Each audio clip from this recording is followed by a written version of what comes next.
পরিবর্তন আঁকায় আপনারা যদি শর্ট ডেফিনেশনটা দেখেন আপনি গুগলে এখনও যদি দেখেন সমাজ অথবা রাষ্ট্রের পরিবর্তনের আকাঙ্ক্ষায় যখন একটা সরকারকে ফোর্সফুলি কিক আউট করা হয় সেটাই বিপ্লব। এই ডেফিনেশন এইটা। এখন এটার ব্রড অথবা স্মল ইন্টারপ্রিটেশন থাকতে পারে। সো এখানে ক্লিয়ারলি পরিবর্তনের আকাঙ্ক্ষা ছিল।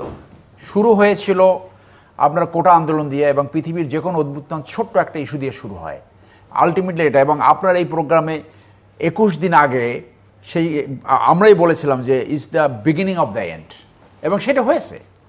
পরিবর্তনের আকাঙ্ক্ষাগুলো কী ছিল? ব্রডলি এমন একটি রাজনৈতিক ব্যবস্থাপনা যেখানে স্বৈরতান্ত্রিকতা সৃষ্টি হবে না, যেখানে এই লুটেরাতন্ত্র সৃষ্টি হবে না, যেখানে মাফিয়াতন্ত্র সৃষ্টি হবে না, যেখানে ক্রনিক ক্যাপিটালিজম সৃষ্টি হবে না, ন্যায্যতা, গণতন্ত্র থাকবে, রুল অফ ল থাকবে। একটা সুযোগ আসছিল আবার এই 2024 সালে। এই সুযোগটা অন্তর্বর্তীকালীন সরকার একেবারেই এটাকে নষ্ট করে ফেলছে। তাদের পক্ষে আর কিছু সম্ভব না। তাহলে এখন এইটা পুরোটাই নির্ভর করবে আসলে যদি নির্বাচন হয় সেই নির্বাচনের মানটা কীরকম হবে এবং সেই নির্বাচন পরবর্তী যারা সরকার গঠন করবে। এখানে বেসিক অনেক জায়গা এখন তো নির্বাচন, জাতীয় সংসদ নির্বাচন, গণভোট তো পরের কথা। এখন যে ঐকমত্যের যে প্রক্রিয়া সে যেখানে দাঁড়িয়েছে, এটা কি আপনি শেষ পর্যন্ত? ভাই, আমরা অনেকবার বলেছি ঐক্যমত হবে না।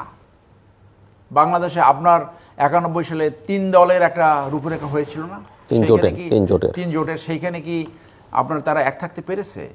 এটা তো আমাদের নবী করিম সাল্লাল্লাহু আলাইহি ওয়াসাল্লামই এই তার একটা হাদিসের মাধ্যমে বলে গেছে যে কোনো একটা ইস্যুতে আমার উম্মতরা কখনো এক হবে না। একজন থাকলে চুপচাপ, দুইজন থাকলে আলোচনা, 3 জন থাকলে ঝগড়া। এ তো বাঙালি চরিত্র।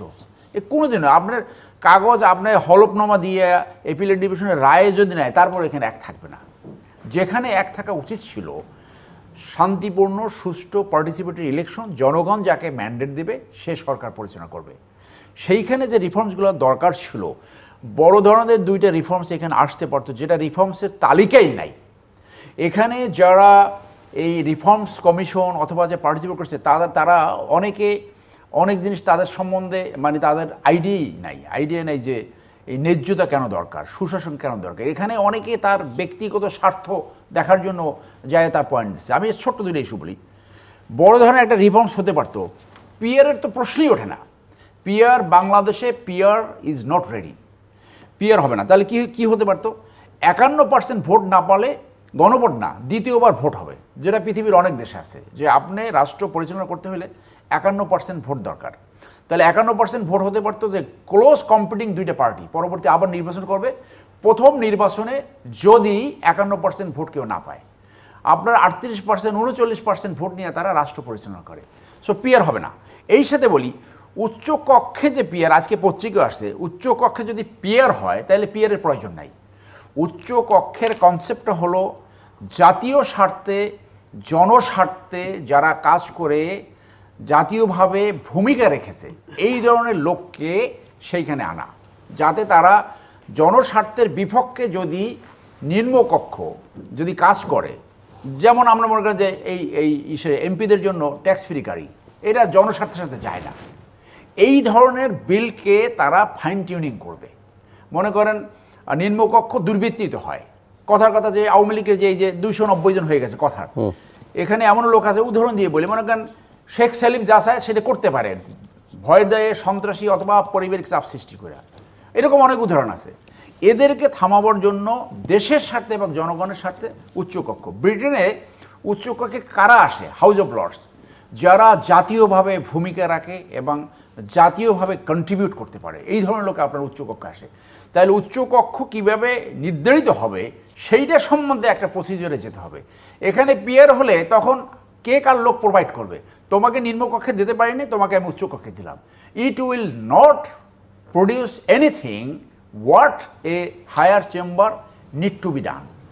একটা হায়ার চেম্বার যে উদ্দেশ্যে গঠন করা হয়, এবং হায়ার চেম্বারে আরেকটা ধারণা হয় যে আপনার প্রাদেশিক সরকার যেখানে থাকে সেইখানে, পাকিস্তানে উচ্চকক্ষ আছে, ইন্ডিয়াতে আছে। সো এই উচ্চকক্ষে যদি আপনার পিয়ার হয় তাহলে এই পিয়ারের প্রয়োজন আছে বলে অন্তত আমি মনে করি না। এটা নিয়ে একটা ডিবেট হতে পারে। আর একটা বড় রিফর্মস দরকার ছিল সশস্ত্র বাহিনীতে, যে ডিজিএফআইকে রাজনৈতিকভাবে ব্যবহার করবে কি করবে না। ডিজিএফআই কার আন্ডারে? ডিফেন্স মিনিস্ট্রির আন্ডারে। ডিফেন্স মিনিস্টার বাংলাদেশে আলাদাভাবে নিয়োগ হয় না, তাহলে ডিফেন্স মিনিস্ট্রি কে দেখে? প্রধানমন্ত্রী। তার মানে এই ডিজিএফআইতে আমি ব্যক্তিগতভাবে জানি অনেকে কিন্তু তাদেরকে দিয়ে যে কাজ করানো হয় সেই কাজ তারা করতে চায় না, বাধ্য হয়ে। কিছু উচ্চাকাঙ্ক্ষী আছে তারা এগুলো করে। এইটি নিয়ে তো কোনো আলোচনা হয়নি। আজকে আপনার ন্যাশনাল প্রতিষ্ঠান যেগুলো এনএসআই ডিজিএফআই কীভাবে পরিচালিত হবে এইগুলো নিয়ে তো কোনো আলোচনাই হয় নাই। তো এখন পরবর্তী সরকার এসে যদি আবার ডিজিএফআইকে পলিটিক্যালি ব্যবহার করে তাহলে তো একই রেজাল্ট হবে। তাহলে জাতীয় স্বার্থে এই জিনিসগুলো বড় করে আলোচনা করা উচিত ছিল, সেই জায়গাটায় কোনো আলোচনা হয়েছে বলে আমার জানা নাই। এখন আপনি মনে করেন যে বিএনপি 31 দফা ঘোষণা করছে, 31 দফা মডিফাই করা, এটাকে আরও সংযোজন করার সুযোগ রয়েছে, আরও অনেক ভালো ভালো পয়েন্ট বাদ রয়ে গেছে। কিন্তু বসে এই জামাত কালকে তাহের সাহেব কি বললো, তার কাছে তথ্য আছে। আমি অন্যটা এটা তো একটা ইন্টারেস্টিং কথা যে ধরেন এই উপদেষ্টা পরিষদের নিরপেক্ষতা নিয়ে বিএনপি আগে প্রশ্ন তুলেছে, যদিও আবার বিএনপি যাদের নিয়ে প্রশ্ন তুলেছে, যাদেরকে বাদ দিতে হবে তাদের সঙ্গে আবার বৈঠকও করেছে লন্ডন এবং ঢাকায়। এনসিপি অনেকদিন ধরেই নানা রকমের প্রশ্ন তুলছে তারা, এবং সেফ এক্সিট নিয়ে গত কয়েকদিন তো এনসিপির নাহিদ ইসলামের কথার প্রেক্ষিতে বিতর্ক চলছে। দুদিন আগে জামাত আপনি যেটা উল্লেখ করছিলেন মিস্টার তাহের বলছেন যে তাদের কাছে কল রেকর্ড পর্যন্ত আছে যে উপদেষ্টারা কি ধরনের ষড়যন্ত্রে লিপ্ত। ওদিকে আবার বিএনপি বলছে যে এরা নিরপেক্ষভাবে ভূমিকা পালন করছেন এবং এদের বিরুদ্ধে তা বিএনপির অনেক রকমের অভিযোগ। এরকম একটা সরকার কিভাবে একটা নির্বাচন করবে? এটা তো আমাদের, নাকি সবাই খারাপ বলছে তার মানে সে ভালো? না, এই পয়েন্টগুলো তো আপনি অন্যদিকে রাখেন। প্রথম পয়েন্ট হলো আইন শৃঙ্খলা পরিস্থিতি।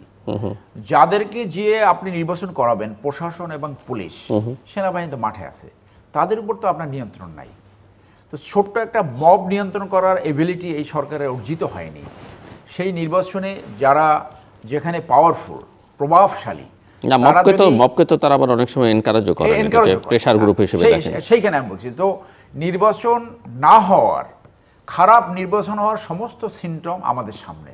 এরপরও এই যে উপদেষ্টা মণ্ডলী সম্বন্ধে যে আপনার দুর্নীতির কথা আসছে, আমি সেখানে আশা করি যে প্রফেসর ইউনূস সাহেব যদি সত্যিকারে একটা উদাহরণ রাখতে চায় ভালো, যে সে দুদককে বলা উচিত যে অন্তত আপনি 2-3 জন উপদেষ্টা মণ্ডলী তাদের অনুসন্ধান করেন, যে ক্ষমতায় থাকলে অনুসন্ধান করা যায় সেই একটা উদাহরণ রেখে যান।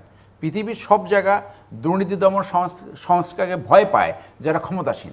বাংলাদেশে ক্ষমতাসীনরা দুর্নীতি দমনকে ব্যবহার করে দুর্নীতি করে থাকে।